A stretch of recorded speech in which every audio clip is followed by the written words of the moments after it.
এই দেশে স্থায়ী শান্তি প্রতিষ্ঠার জন্য আমাদের শর্ত হলো তারবিয়া ও তাজকিয়া অনুসরণ করতে হবে।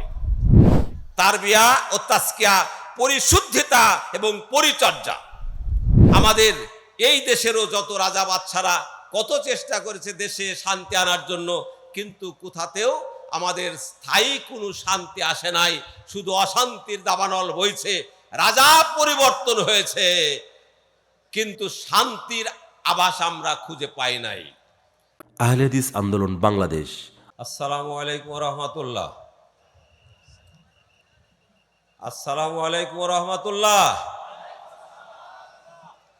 ইন্নাল হামদালিল্লাহ ওয়াসসালাতু ওয়াসসালামু আলা রাসূলিল্লাহ মা বাদ। ফাকাদ ক্বালা আল্লাহু তাআলা ফি কালামিহিল মাজিদ ওয়া ফুরকানিহিল হামিদ।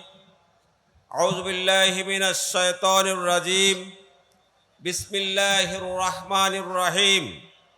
হুয়াল্লাযী বা'আসা ফিল উম্মিয়িনা রাসূলাম মিনহুম ইয়াতলু আলাইহিম আয়াতিহি ওয়া ইউযাক্কিহিম ওয়া ইউআল্লিমুহুমুল কিতাবা ওয়াল হিকমা ওয়া ইন কানু মিন ক্বাবলু লাফি দালালিম মুবিন ওয়া আখারিনা মিনহুম লাম্মা ইয়ালহাকু বিহিম ওয়া হুয়াল আসিজুল হাকিম।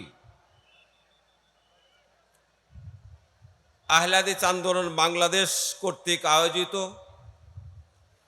তাবলিগি ইজতেমা 2026-এর সম্মানিত সভাপতি মুআজ্জাজ মুকাররম হযরতুল আল্লাম প্রফেসর ডক্টর আসাদুল্লাহ আল গালিব, আমির আহলে হাদিস আন্দোলন বাংলাদেশ,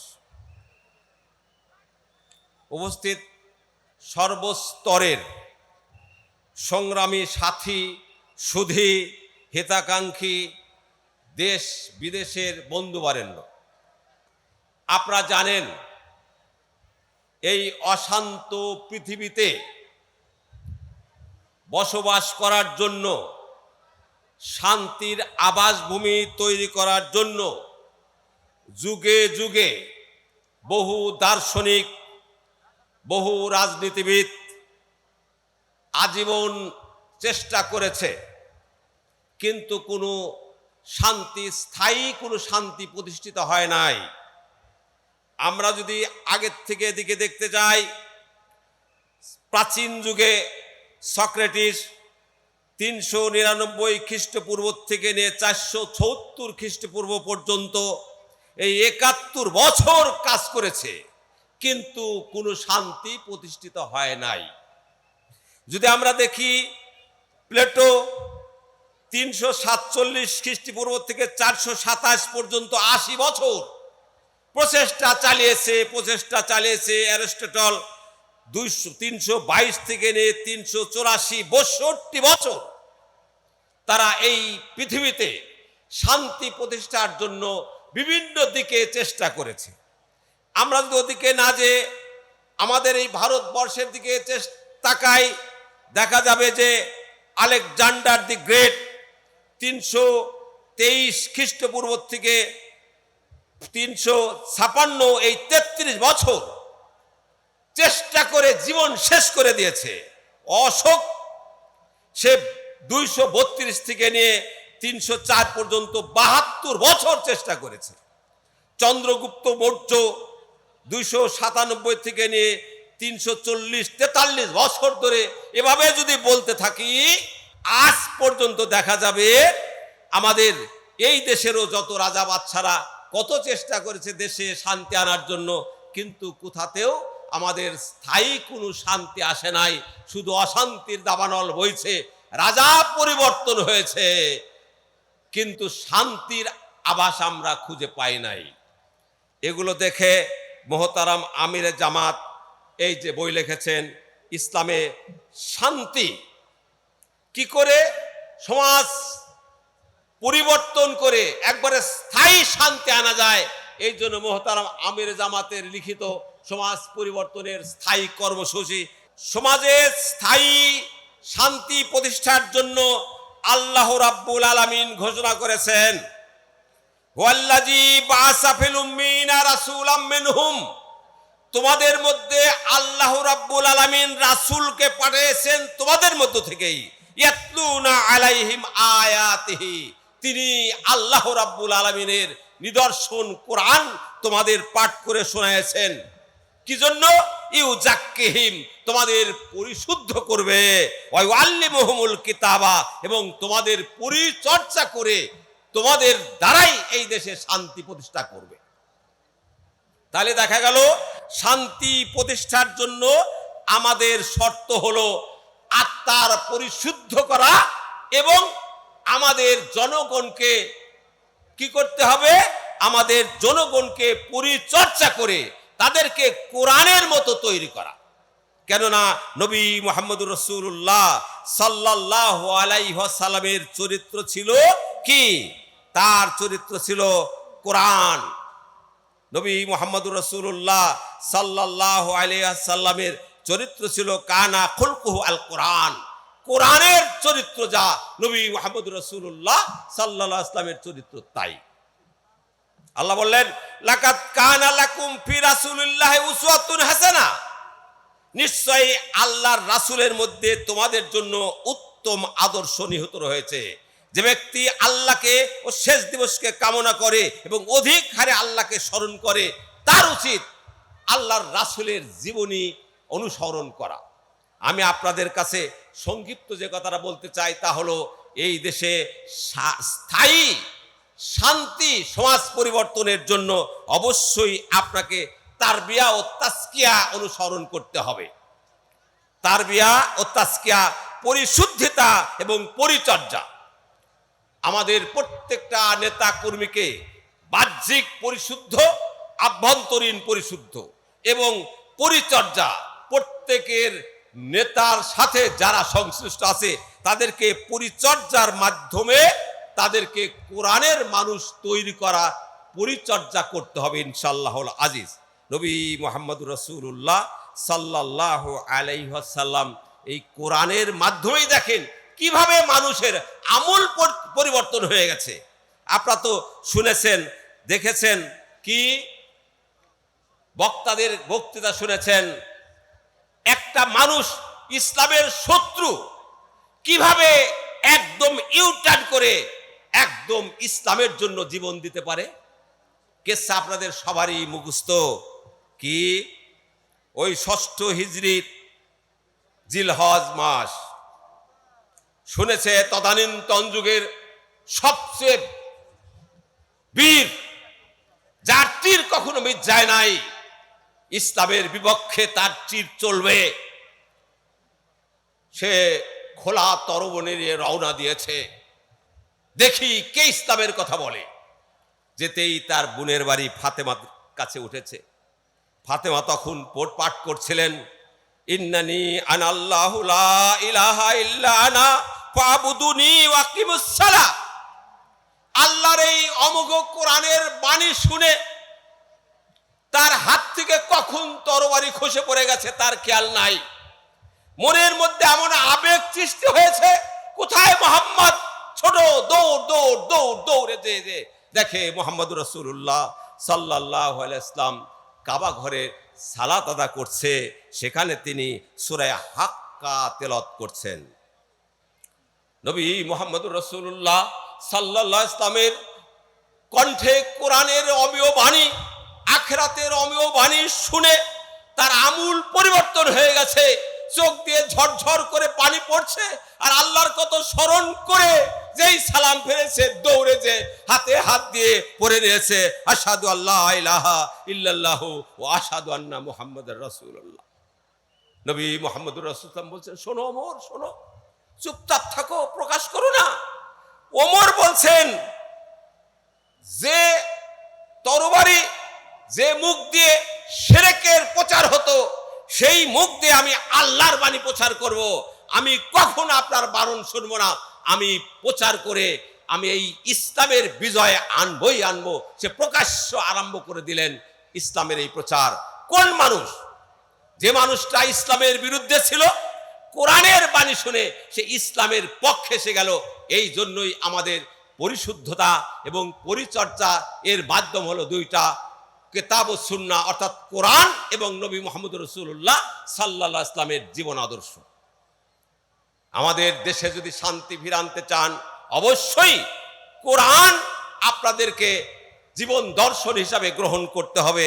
আল্লাহ যেন সেই তৌফিক আমাদের দেন। আখিরাত, তৌহিদ, রিসালাত এর আহ্বান মানুষকে ইউটার্ন করতে পারে।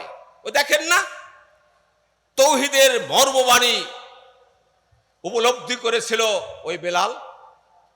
আজকের এই সামান্য উত্তপ্ততা এইটাই সহ্য করতে পারছি না, অথচ তখনকার সময়ে মরুভূমির মধ্যে বালিকণা মনে হচ্ছে এক একটা আগুনের স্ফুলিঙ্গ, সেখানে চিৎ করে শোয়ে তার বুকের উপরে মনকে মন পাথর চাপা দিয়েছে।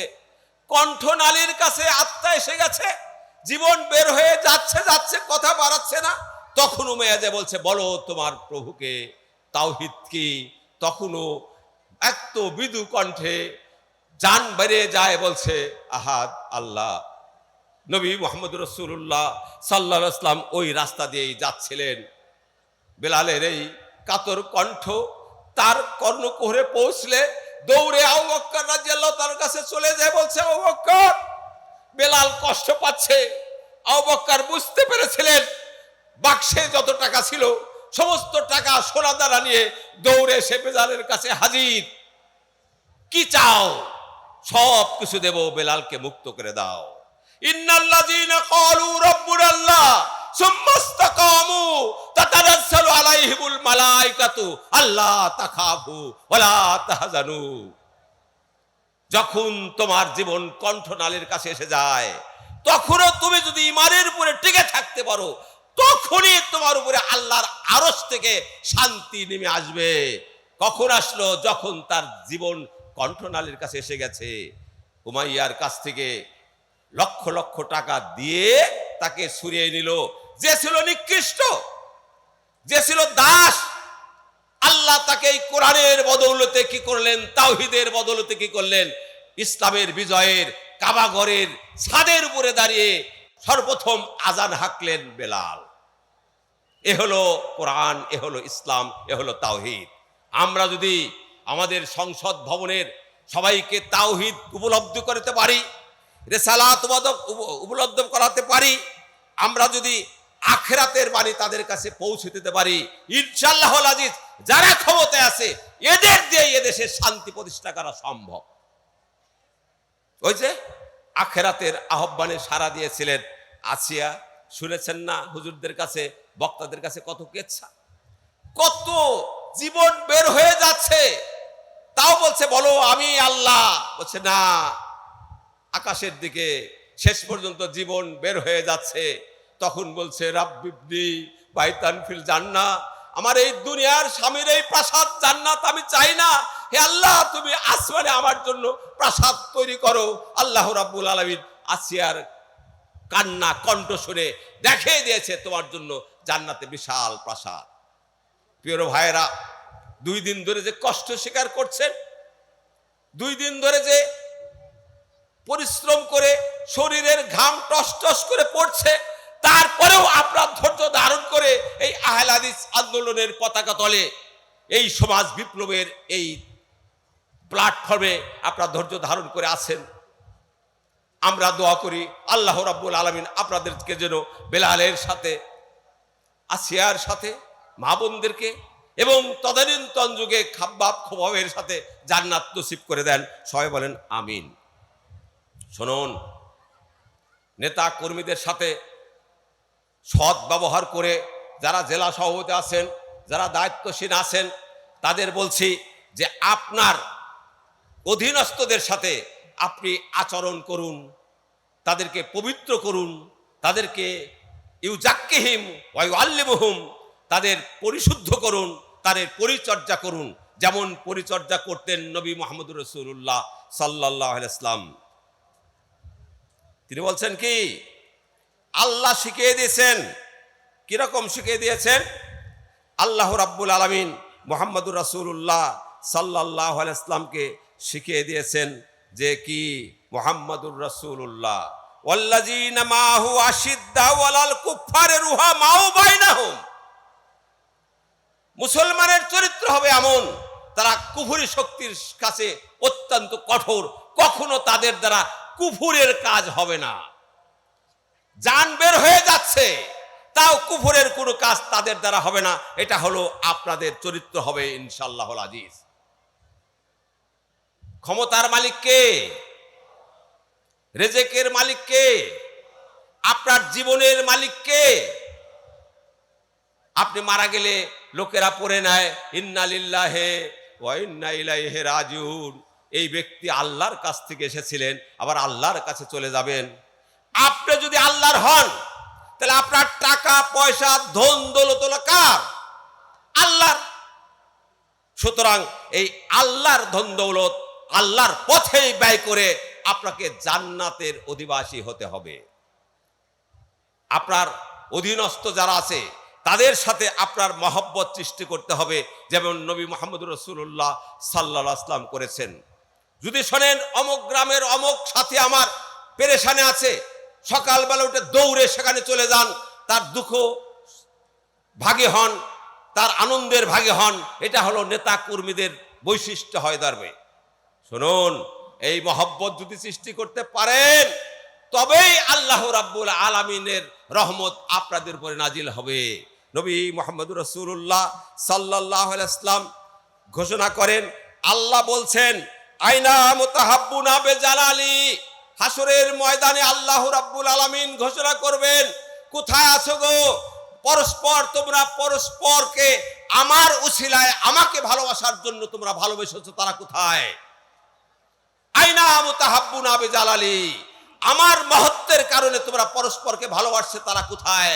আলাউমা আযুল্লুহুম ফি জিল্লি, আজকে আমি আমার আরশের ছায়ার নিচে তোমাদের ছায়া দান করব। সুবহানাল্লাহ, আলহামদুলিল্লাহ। কেন?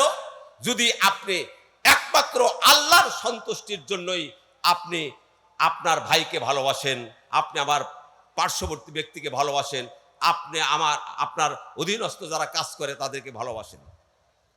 আল্লাহ বললেন ওয়াজাবাত মুহাব্বাতি লিমুতাহাব্বিনা ফিয়া, তোমাদের উপরে আমার মহব্বত অজীব হয়ে গেল। তোমরা যারা পরস্পরকে আমার কারণেই ভালোবেসেছিলে, আমার কারণেই, আমাকে ভালোবাসার কারণেই তোমরা এক জায়গায় বসে, কোথায় টেকটাপ কোথায় তেতুলিয়া, এই যে গোটা বাংলাদেশের লোকেরা 64টা জেলা, আমাদের সাংগঠনিক জেলা কতটা? 76টা।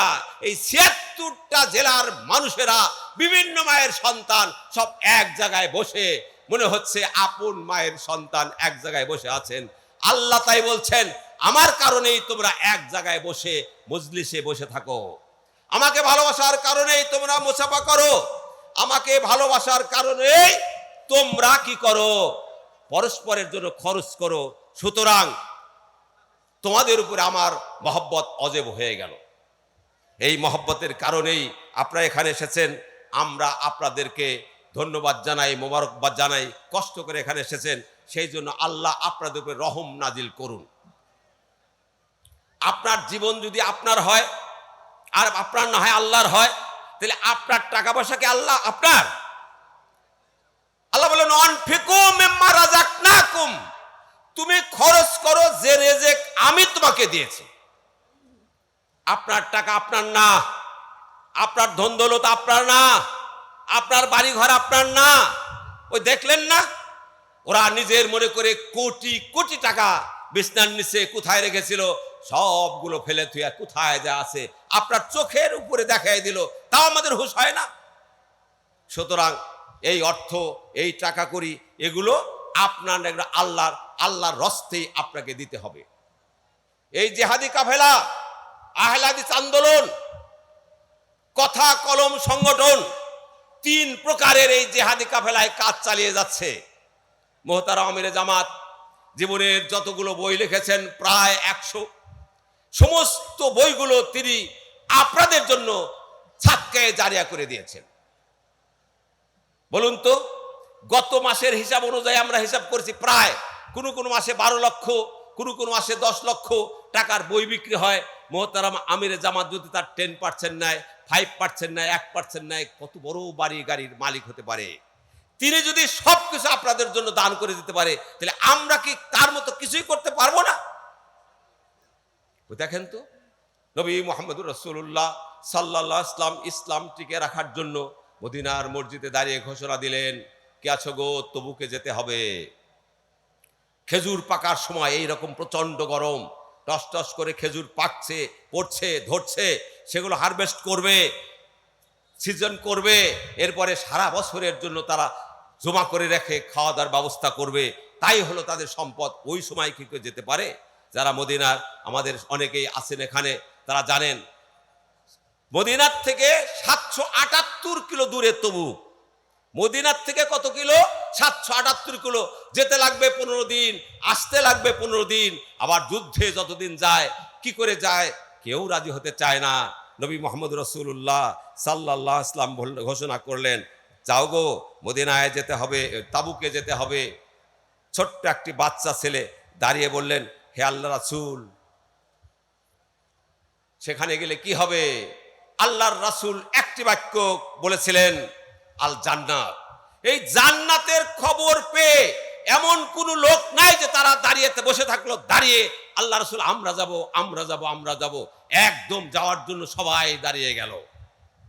নবী মুহাম্মদ রাসূলুল্লাহ সাল্লাল্লাহু আলাইহি ওয়াসাল্লাম বললেন, শোনো, যাবে তো, যাইতে লাগবে 15 দিন, এই যে বিশাল সময় ব্যয় হবে, এর জন্য খরচ হবে।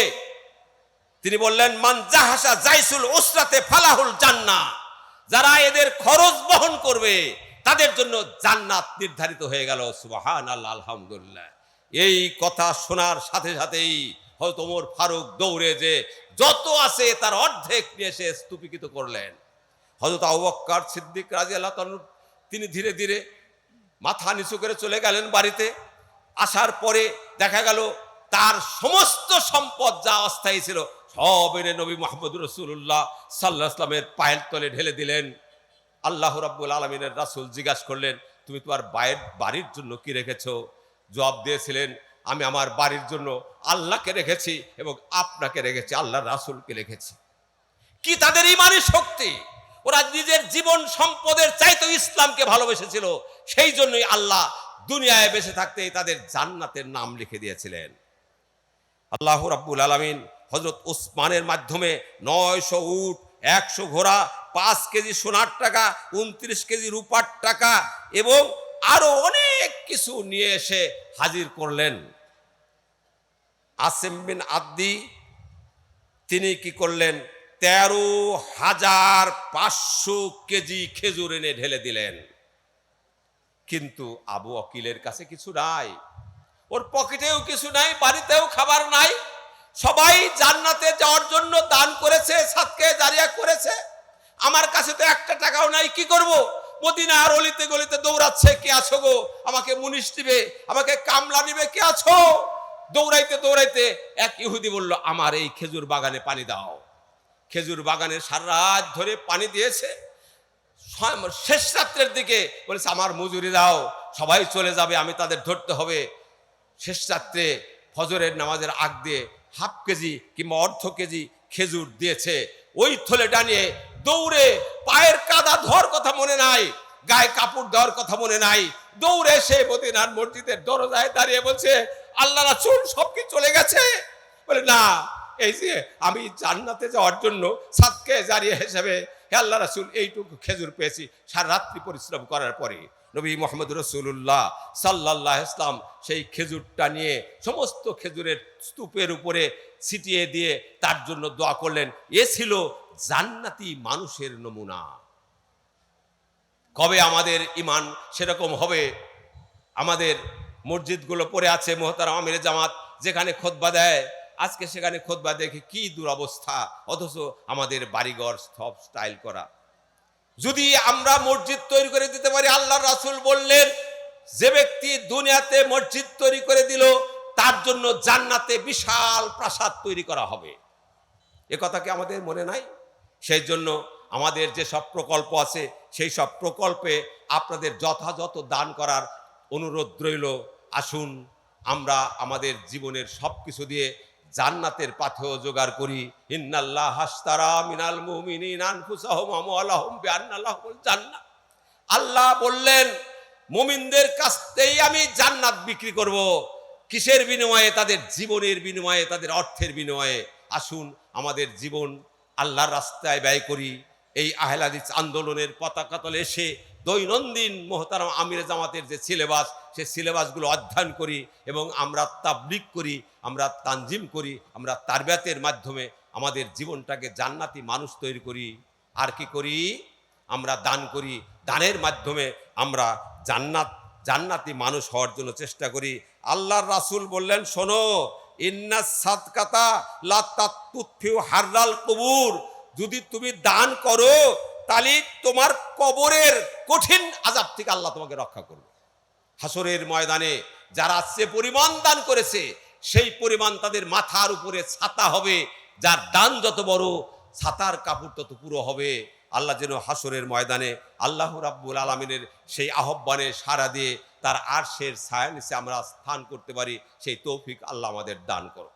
হে আল্লাহ, আমাদের যে সমস্ত কর্মী, যে সমস্ত ভাইয়েরা দূর দূরান্ত থেকে দেখা হয়, কি বলবো, সেই যে সেদিন গেছিলাম বরিশালে, সেদিন গিয়েছিলাম গোপালগঞ্জে, আসা যে কত কষ্ট, সেই পঞ্চগড়, সেই টেকনাফ, তেতুলিয়া, তারা কত কষ্ট করে আপনারা এখানে এসেছেন। আমরা আপনাদের জন্য পর্যাপ্ত ব্যবস্থা করতে পারি নাই, খাওয়ার ব্যবস্থা করতে পারে নাই, কিন্তু আপনারা একমাত্র আল্লাহকে ভালোবেসেই এখানে ধৈর্য সহকারে আছেন। আমরা আল্লাহর কাছে প্রার্থনা করি, আল্লাহ আমাদের এই ভাইদেরকে হাসরের ময়দানে তোমার আরশের ছায়ার নিচে স্থান দিয়ে দাও। হে আল্লাহ, তাদের পিতামাতা, আত্মীয় স্বজন যারা মারা গেছে, কবরে কি অবস্থায় আছে জানি না, আল্লাহ তাদের কবরে যাব ক্ষমা করে দাও। আল্লাহুম্মা আগফির লাহুম ওয়ারহামহুম ওয়াফিহি ওয়াফু আনহুম ওয়াকরিম নুজুলাহুম ওয়াসসিমাতকালাহুম ওয়াকসিলহুম বিল মা'i ওয়াস-সালজাল বারদে ওয়াইযহুম মিন আযাবিল কবরি আযাবিন নার। সবাই বলেন আমিন। হে আল্লাহ, যে সমস্ত ভাইরা অসুস্থ শরীর নিয়েও এখানে এসেছে, এইখানে আমরা প্রার্থনা করি তাদের অসুস্থতা তুমি দূর করে দাও। আল্লাহ, এখান থেকে যাওয়ার পরে সেজন্য নিরোগ হয়ে যায় এমন ডাক্তারের সন্ধান দাও, সেজন্য অল্প ওষুধেই তার রোগ শোক বালা মুসিবত দূর হয়ে যায়। আজহুল বাস রব্বানাস আশফি আনতাস শাফি লা শিফা ইল্লা শিফাউকা শিফাআন লা ইউগাদিরু সাকামা। সবাই বলেন আমিন। হে আল্লাহ, আমাদের যুবকদেরকে হেদায়েত করে নাও। 2 দিন ব্যাপী যে আলোচ্য বিষয় বক্তারা আলোচনা করলেন, সেগুলো যেন আমাদের অন্তরে গেঁথে থাকে। আল্লাহ, সেই অনুযায়ী যেন আমল করতে পারি, সেই তৌফিক আমাদের দান করো।